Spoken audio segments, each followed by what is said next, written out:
I'll be even briefer than that. And I appreciate the opportunity to speak to this group of this body. What a powerful body you all are. You might give off the impression of being a bit intimidating if you wanted to be, the way you all have this set up, but that's outstanding. And it's the way to run a business. Quite briefly, we are participating in a draft campaign to run for government. It's something my wife who came with me, Rosa, she's back there in the back. Something our family is praying about, and we're getting some friends and family together to strongly consider the direction our state is going, and if we can be a part of the solution. Now, we have gone around the state and we continue to do so. The past 2 weeks, for example, we put about 1,500 miles in the car, having conversations with Central Committee members, organizations, also house parties, to have a discussion on what our red print for Maryland is and what we believe it can be.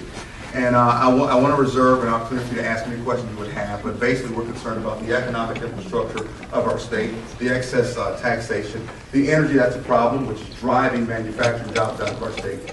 And we basically really want to put the onus back where it belongs from a businessman's perspective in the heart of Annapolis, where we hold our state departments and all of our government officials accountable to a zero baseline budget. We believe it works.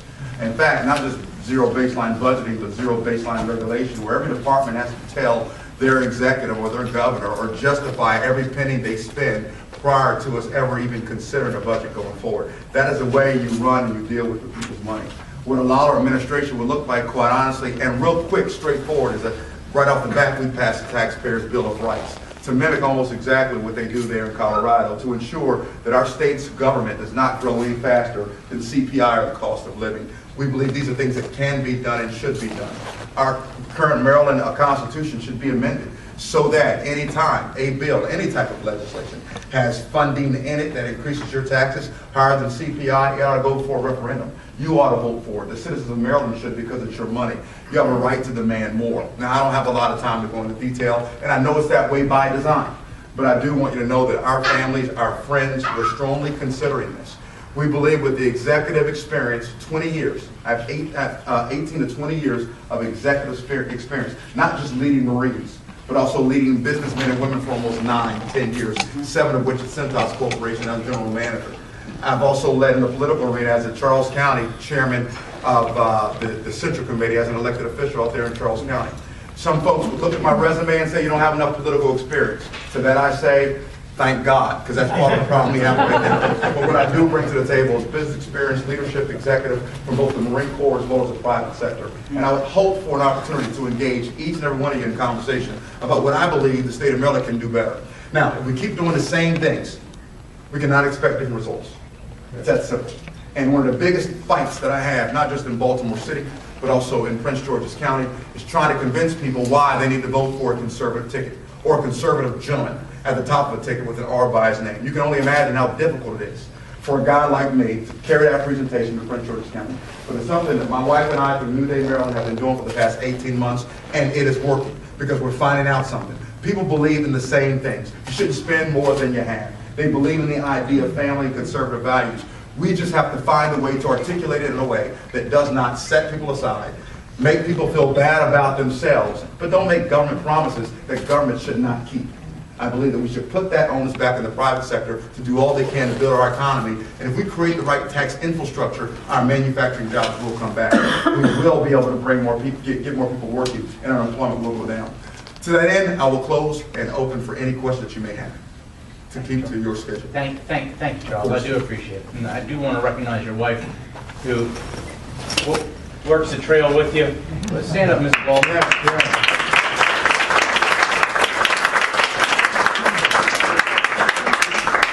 It takes a special woman to support political endeavors, and so my hat's off to you, Ms. Lawler, and thanks for always supporting Charles.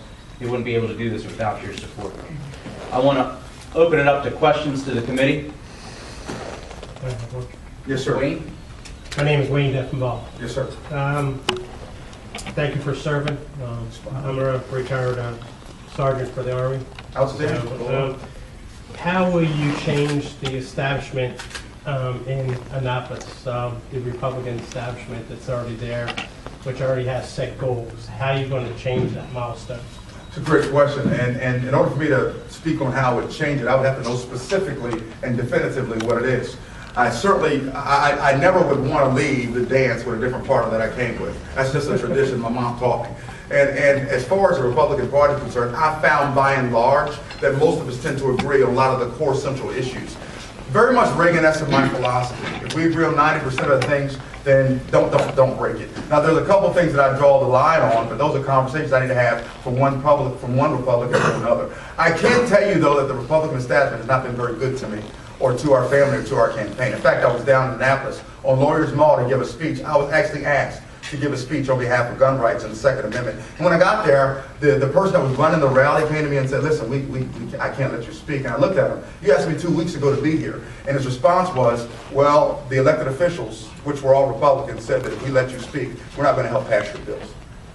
Which kind of really took me back in a big way. By the time I got back home to my wife, I said, honey, I'm not sure exactly where the arrows are coming from anymore. From the front, from the back, it doesn't matter. But one thing about being a Marine, it doesn't matter. I'm a Marine, I can take it. So I'm a big boy, I'll figure it out.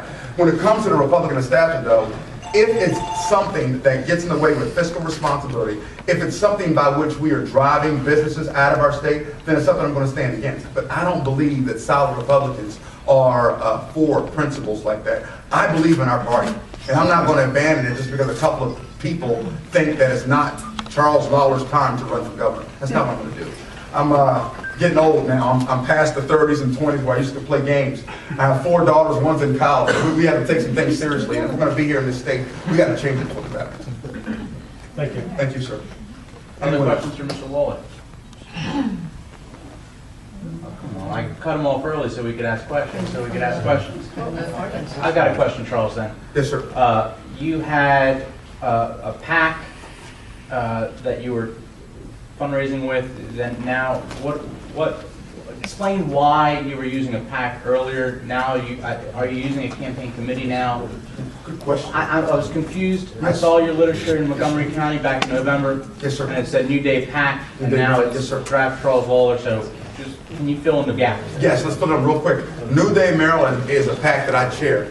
Draft Lawler, and unfortunately, I'm not a part of that. Draft Lawler is a campaign that is led by Karen Winterling and about 175 other volunteers across the state of Georgia. And across the state of Maryland. Forgive me, across the state of Maryland. What they're doing, I know that's where my daughters actually want to go, but what they're actually doing is they are mobilizing their efforts so that when we step out and we campaign and we press play, we'll have the infrastructure, the organizational structure here in Maryland for us to do some serious work. As a mobilized Marine officer, according to the Hatch Act, I cannot campaign. So when I go around to speak and have conversations about what it is I do through New Day Maryland and my idea of what Maryland could look like, those are my ideas and my opinions. Draft Lawler campaign is really all about citizens at the head, and we have a very, I would consider to say they have that they're a very strong group mobilizing citizens to prepare a way so that when we step out to run for governor, we have that infrastructure to do so. Gotcha. Does that make sense? Yes. Yes, sir. It does. I'm sorry. Maybe that spurred some questions. Carol and then Rudy. Along those lines, I noticed on your literature you have a Baltimore County address. Do you have, or are there county offices already set up? Is this a person? Yeah, the draft actually has, the 24 counties in Maryland, the draft actually has mobilized 17 of them. We have leadership in 17 counties right now. Not through New Day, Maryland, but through the draft Lawler campaign. Well, Karen's not in Baltimore County, though. No, she's not. Her office is in Baltimore. Right now. No, Karen is simply our draft campaign manager. Our treasurer is in Baltimore. Well, the draft treasurer is in Baltimore. Yes, sir. I know we're out in Baltimore County right now, but a lot of us do campaign work in Baltimore City as well. I wanted to ask you, what has your experience been reception-wise in Baltimore City so far? Fantastic question, and briefly and to the point, it has been very well received, but again, this is something we've been doing for 18 months. And I'll give you a good example to illustrate how well it's going. I was on a panel at Morgan State University. And Morgan State, as many of you all know in Baltimore, I was on a panel to discuss debate the issue surrounding in-state tuition for illegal immigrants. And I was on the panel debating one side, and a regional director from Casa de Maryland was on the panel debating the other side. Now, I already knew before I opened my mouth that I be painted as a far-right, racist, white, wealthy, rich guy with no common sense whatsoever. I know, you gotta figure that part out. But I embraced it in a way where I could manage to leave without insulting. And with my opening remarks, I basically said, listen, I'm not a racist. I'm not a discriminant. Here's my concern. My concern is about fiscal responsibility. And what this bill will actually do is make it more and more difficult for us as a state, not just to come out of debt, but it puts our education system in jeopardy. And I broke it down from a fiscal responsible perspective. Not that we're not all about immigration, and we're not all about the idea of building our strong nation with those who have ideologies of entrepreneurship that want to make our country great the same way we do, but we have to do it in a way that makes sense. I say that because after the meeting was over, the director from Costa Maryland cornered me before leaving, asking me to come and have coffee with her.